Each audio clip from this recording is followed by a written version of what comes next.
Oportunidad de preguntarle aquí, de contar con Iñaki y toda su experiencia. ¿Sí? No sé si me escucha bien. ¿Vale? Sí, se escucha. Me gustaría que dieras tu punto de vista sobre Hassan Nasrallah, ¿vale? Sí. Porque Antonio lo ha dicho, es que Hassan Nasrallah es como Nasser, prácticamente. A mí me gusta desde el punto de vista identitario, reivindicativo, revolucionario, antiimperialista.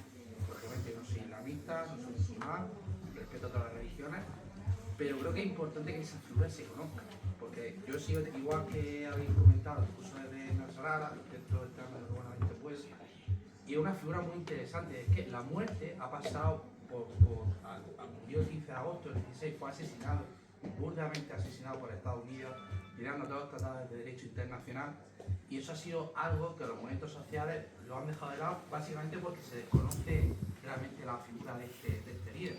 Yo el libro me lo he leído, descripción por el libro porque es muy divulgativo, de Hezbollah es un libro publicado en español, creo que había otro libro que sacó un periodista, que sacó un libro sobre los talibán que no está mal, un periodista, un libro así azul que del año 2009, hace bastante tiempo, y es muy interesante. Entonces yo creo que es interesante que la figura de Nasrallah se conozca, porque a mí personalmente me fascina. Ha sido una persona que ha hecho mucho, y de hecho todo lo que está pasando actualmente de la resistencia ha sido por el asesinato que hubo, incluso la muerte de Haniyeh, el líder de Hamas, incluso no tiene nada que ver con Nasrallah. Nasrallah, incluso la gente, o sea, muchos árabes han llorado, igual que se lloró la muerte de Yo incluso diría que es el Che Guevara del mundo árabe contemporáneo, saltando matices, ¿no? Pero son personajes como Tomás Sankara, como otros que ha habido, que muchas veces los desconocemos, pero dentro del mundo antiimperialista de una importancia muy grande. ¿Puedes comentar un poco algo sobre este hombre? Yo lo conozco mucho, lo he leído mucho, pero yo creo que aquí a lo mejor el 80% no saben ni quién es este hombre. Y es muy interesante su figura, ¿vale? Bueno, como bien ha dicho Antonio, el libro parte siempre en cada capítulo de un discurso de Hassan Nasrallah. Hassan Nasrallah, para quien sepa árabe, digo para quien sepa árabe porque también hay gente que es especialista en, o puede saber mucho de cómo se habla, cómo se expresa, de comunicación, pero hay que saber árabe para entender la capacidad comunicativa de Hassan Nasrallah, que es sin duda uno de los grandes oradores del panorama político árabe de los últimos 40 años. Era una persona capaz de motivar, modular y de influir en los discursos, de hacer que la gente sintiese de repente rabia, que incluso ganas de llorar, que riese también, insertaba de una forma muy inteligente un chiste con una anécdota, con una historia. Yo invito a cualquier persona que sepa árabe, si no lo ha hecho ya, o que esté aprendiendo árabe, a ver sus discursos, porque tienen una gran calidad. Y además hablaba de todo. Recordemos, y eso lo digo en el libro también, que Hezbollah es un grupo dirigido por clérigos. Clérigos es una expresión que se suele utilizar, nunca sé muy bien por qué, cuando hablamos del islamismo chií, porque hay una idea dentro del orientalismo, y es que el chiismo es más parecido al cristianismo, en este caso al catolicismo, que el sunismo. Nunca entendí muy bien por qué. Es por la idea de que hay clérigos y hay líderes religiosos. Bueno, si uno va a ver a los líderes de Hezbollah, a las gentes que dan los discursos y que en teoría fijan las normas o las directrices del partido, verán que muchos de ellos son ulemas. No llegan al rango de Ayatullah, por supuesto, que es lo máximo, ni siquiera de Hujjatul Islam, que sería el segundo, pero sí que tienen un rango de conocimiento. Muchos se han formado todos en las escuelas jurídicas de Najaf, de Karbala en Irak, algunos en Qum, en Irán, y otros se formaron ya posteriormente, cuando se empiezan a crear en Líbano, dentro de territorio libanés, por ejemplo, en Baalbek. Pero sobre todo muchos se han formado en los grandes centros de enseñanza chiíes que están en las dos ciudades iraquíes, en el sur de Irak y en Qum, en Irán.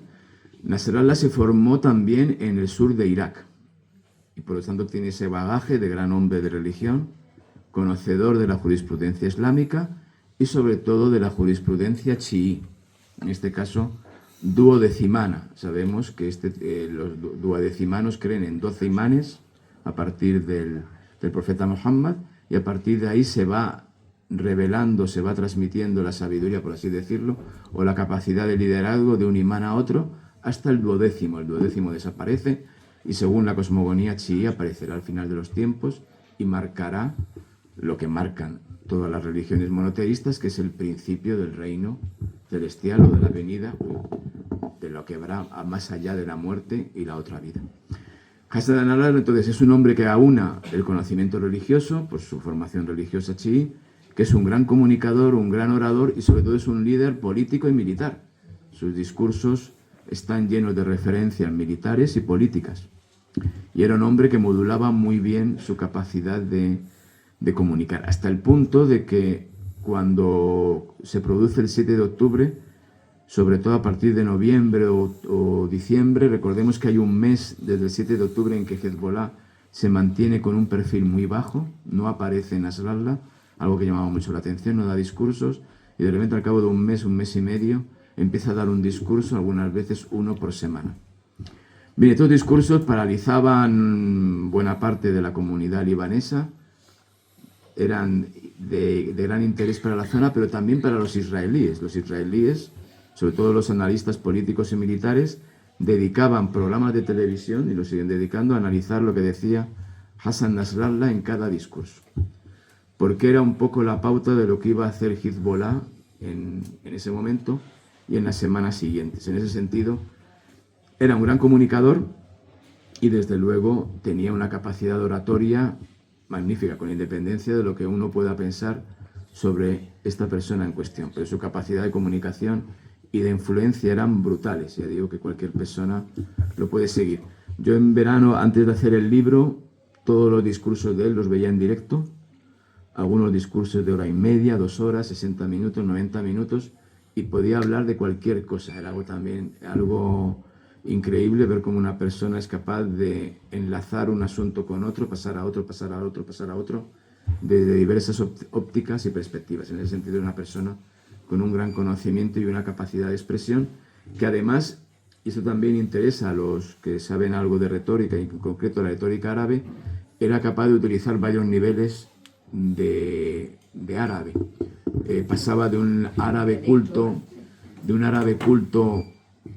coránico, por así decirlo, pasaba a un árabe culto estándar medio, de repente utilizaba expresiones en dialecto libanés, que bueno, es relativamente sencillo de entender para alguien que sepa clásico, volvía luego a un árabe más elevado, utilizaba una palabra específica libanesa, que a lo mejor solo entiende un libanés, en concreto, incluso no todos los libaneses podían entender la palabra, sino la gente que estaba vinculada con algunas regiones en concreto, regiones del sur, por ejemplo.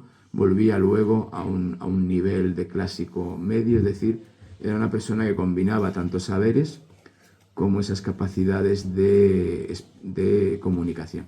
Sé que aquí en España y en Europa esas cosas no tienen tanta importancia, hemos perdido, por desgracia, el hábito de la oratoria. Eso es algo evidente, no hace falta más que ver a nuestros políticos e incluso a profesores de universidad y gente hablando, en el que parece ser que no tiene, bueno, que a lo mejor no es tan importante, pero todavía en el mundo árabe, en algunos sitios, es muy importante cómo se habla, modular el idioma, hacer una entonación determinada, jugar mucho con el efecto teatral de la expresión.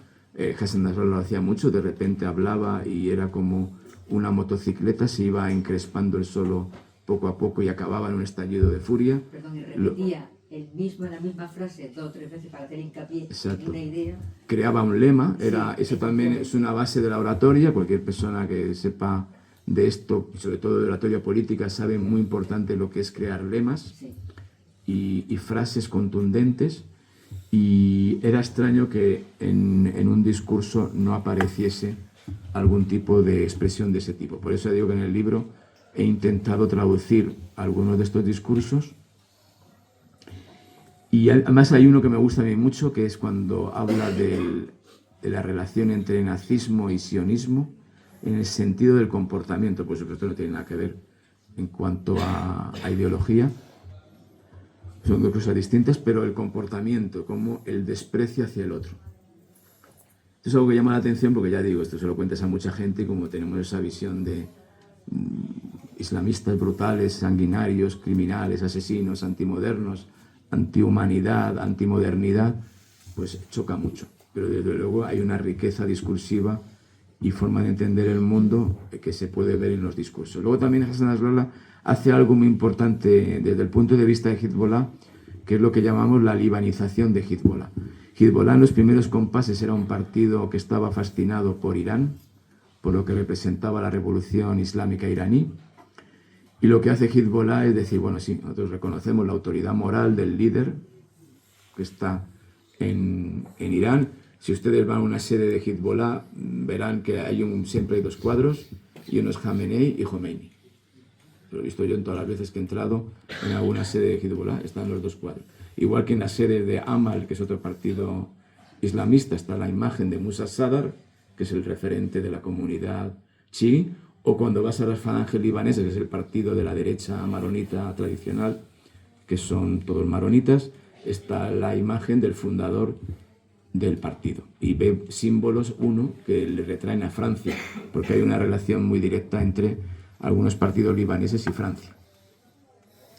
Entonces verá que hay esa relación innegable, pero lo que hace Nasrallah es decir, bien, pero nosotros somos ante todo un partido libanés, tenemos una realidad libanesa, en Líbano hay un sistema confesional, tenemos un sistema muy rico de pluralidad y por tanto tenemos que renunciar, por lo menos ahora, a algunos de los principios que cualquier grupo islamista consideraría básicos. Entonces vamos a dejar de hablar de República Islámica, vamos a hablar de libanización, vamos a hablar de participación en el juego político. Ellos dicen, no nos gusta el sistema de cuotas, pero tenemos dos opciones, o le echamos abajo el Estado y el sistema, o intentamos meternos dentro y familiarizarnos con él. Y optan por la segunda vía, que es participamos en las elecciones, vamos al Parlamento, y durante muchos años Hezbollah ha sido el partido predominante en Líbano, donde hay elecciones democráticas con unos estándares y unos niveles de democracia y de participación que han sido reconocidos internacionalmente. Y Hezbollah ha ganado más de una elección como partido. Luego ya los bloques que se formen, casi siempre, muchas veces por criterios confesionales, eso es otra cosa. Y eso es lo que hace Nasrallah también, y es algo fundamental en el desarrollo de Hezbollah. Es el que dice, bueno, vamos a ser algo más que una formación militar, y vamos a ser algo más que un partido islamista. Vamos a ser un partido político, vamos a ser una asociación, vamos a ser un conjunto de formaciones políticas sociales que aporta servicios a la gente, y vamos a empezar a hablar de Líbano. Y vamos a intentar crear una pertenencia al Estado libanés.